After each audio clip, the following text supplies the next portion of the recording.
So আকৌ এবাৰ সবকে ওয়েলকাম। সো আজিৰ ভিডিওৰ টপিকটো হ'ব আমাৰ কনজাংশন। সো কনজাংশন মানে কি হ'ব? আমাৰ সংযোজক। সো চাবা কনজাংশন মানে কি? জইন ওয়াৰ্ডস অৰ সেন্টেন্সেস। সো কনজাংশন মনত ৰাখিবা যে অনলি কি হয়, এইটো জইন কৰা বুজায়।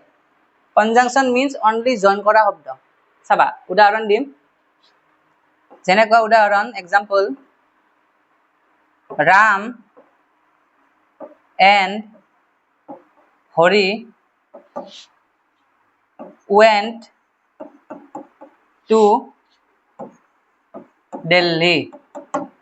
ঠিক আছে বা ৰাম আৰু হৰিয়ে ক'ত গৈছিল? দিল্লীলৈ গৈছিল। এটা চাবা ৰামটো কি হ'ব? নাউন।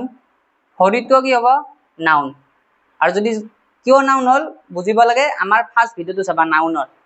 এটা চাবা ৰাম আৰু হৰি ইয়াত সেপাৰেটকে কৰা নাই, ডাইৰেক্ট কৈছে যে ৰাম আৰু হৰিয়ে গুৱাহাটীলৈ গৈছিল বা দিল্লীলৈ গৈছিল। ইয়াৰ যিটো আৰু আছে, আৰুটো যদি নাথাকিলেহেঁতেন আমি তেতিয়া কিন্তু গম নাপালো হয়। তো এই যিটো আৰু হ'ব, এই আৰুটো হ'ব আমাৰ conjunction.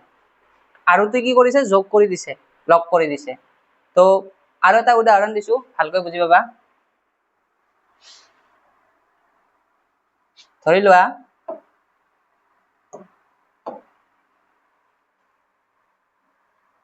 Example, the man is ill.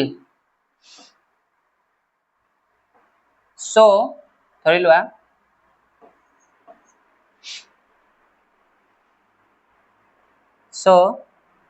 এইটো অলপ টান হ'ব, অলপ সহজ এটা দি দিছো মই।